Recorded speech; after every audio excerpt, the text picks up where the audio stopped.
Suatu ketika Nabi sedang duduk bersama sahabat. Halaqah. Halaqah artinya bulat, melengkung, melingkar.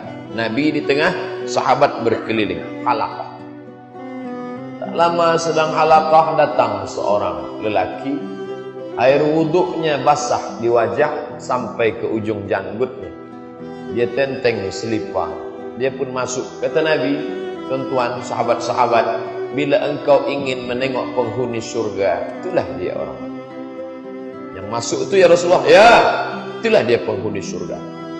Maka sahabat merasa heran, apa kelebihan dia?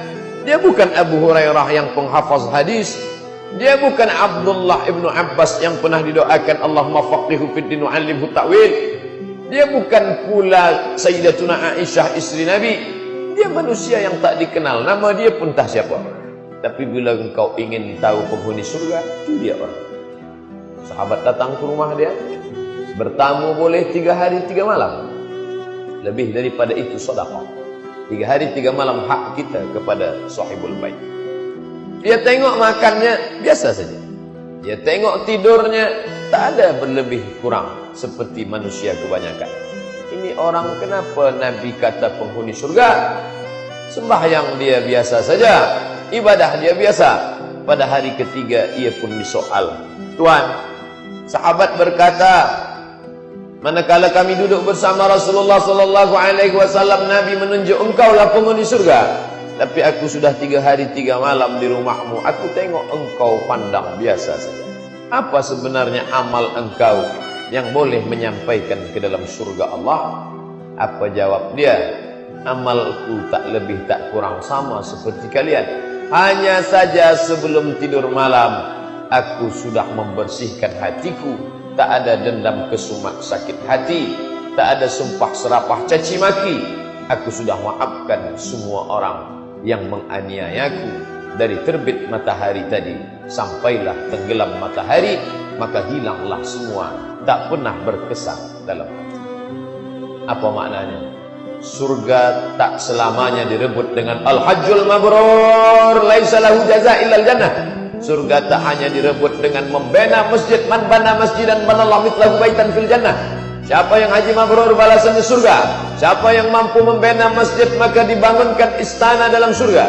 Tapi ada satu lagi. Dia tidak tawaf, dia tidak sa'i, dia tidak melontar jumrah, dia tidak membina masjid. Tapi Nabi menjanjikan dia masuk surga. Kenapa? Qad aflaha man tazakka. Beruntung orang yang mensucikan hati. Selepas hati suci, wa dzakara asma rabbih fa shalla. Setelah hati suci, barulah zakara, mengingat Allah, fa shalla, barulah dia salat. Kerana salat yang berkubang dengan dendam, kesumat, hasad, dengki dan busuk hati tak memberikan kesan apa-apa dalam pribadi seorang muslim. Inilah yang susah. Sebagian manusia sekarang, kalau sahabat Nabi tadi menghilangkan dendam hasadnya sebelum tidur malam, betapa banyak manusia sekarang yang rajin salat, puasa, haji dan umrah, tapi dendam dia simpan bukan hanya sampai jam 7 malam, tapi sampai 7 keturunan. Bila aku mati nanti, maka anak cucuku sampai ke bawah, aku tak izinkan nikah dengan anak cucu keturunan Tuan Fulan. Mana boleh makcik, mana boleh puan-puan, ini tak boleh. Biarlah aku tanggung dosa ini, aku sanggup memikulnya di akhirat. Dia sangka ini perbuatan main-main. Apa kata Nabi? Iyyakum wal hasada, takutlah kamu pada penyakit hasad. Mengapa? Fa innal hasada ya'kulul hasanat. Kerana hasad, busuk hati, dendam, kesumat memakan segala perbuatan baik. Kama ta'kulun narul hatab, sebagaimana api memakan kayu bakar. Api panas, dia memakan lalang kayu kering. Kenapa Nabi berikan permisalan kayu? Sebab di gurun pasir Makkah, Madinah susah nak tengok pokok kayu. Di tempat kita banyak pokok kayu, tapi pada masa Nabi sampai saat ini kita susah nak tengok pokok kayu. Bila ada satu pokok kayu besar, pastilah ada pipe air di bawahnya untuk menumbuhkan dia. Maka kata Nabi SAW, ada orang bersusah payah mencari kayu. Hari ini dia dapat satu batang, besok dia dapat satu ranting, besok dia dapat satu cabang. Dia tumpuk sampai setinggi. Maka manakala api datang menyambar, api merubah kayu menjadi arang, arang terbakar menjadi abu, ambu dihembus angin tak bersisa, diletak di atas tapak tangan.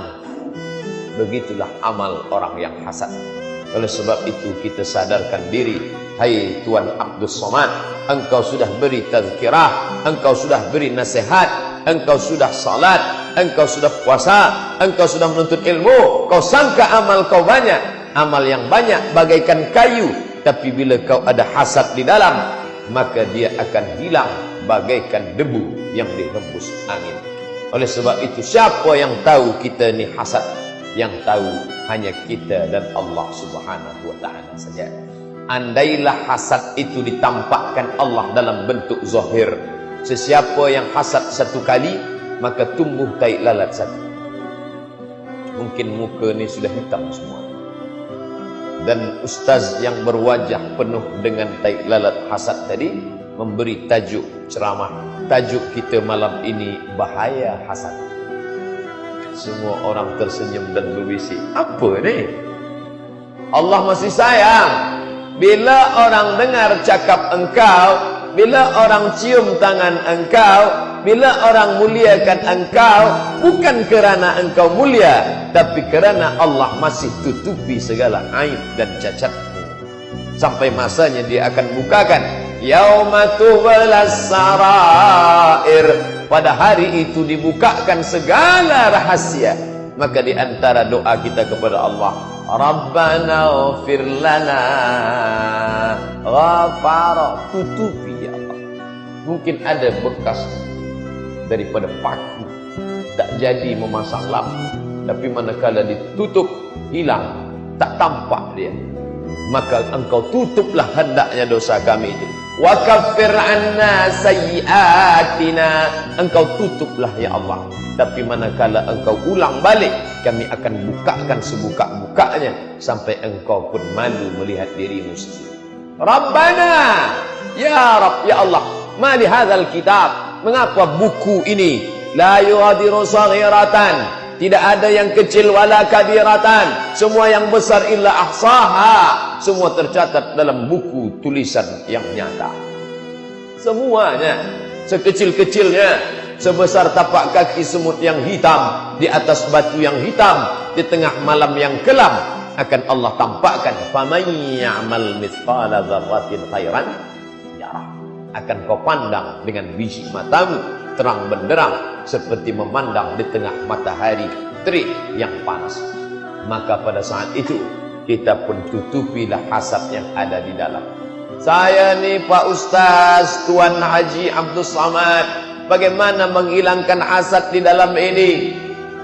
Penyakit itu berbahaya, tapi ada yang lebih berbahaya. Diabetes berbahaya, tapi ada yang lebih berbahaya daripada penyakit. Apa dia? Orang yang tak sadar bahwa dia sakit. Bahayakah penyakit? Ya, semua takut. Tapi ada yang lebih dahsyat, hebat daripada itu. Orang yang tak tahu bahwa dia sakit. Maka kenali diri. Bagaimana kita tahu bahwa aku ni hasad? Mengenali diri kena hasad ada dua. Yang pertama, karahatun nikmah alal mun'ami alaih. Tak senang menengok orang lain dapat nikmat. Orang lain yang dapat nikmat, kita demam 2-3 hari. Karahatun nikmah alal mun'ami alaih. Engkau rasa tak senang memandang orang dapat nikmat, engkau sudah kena hasad. Tapi baru 50%. Bagaimana dia boleh menjadi komplit?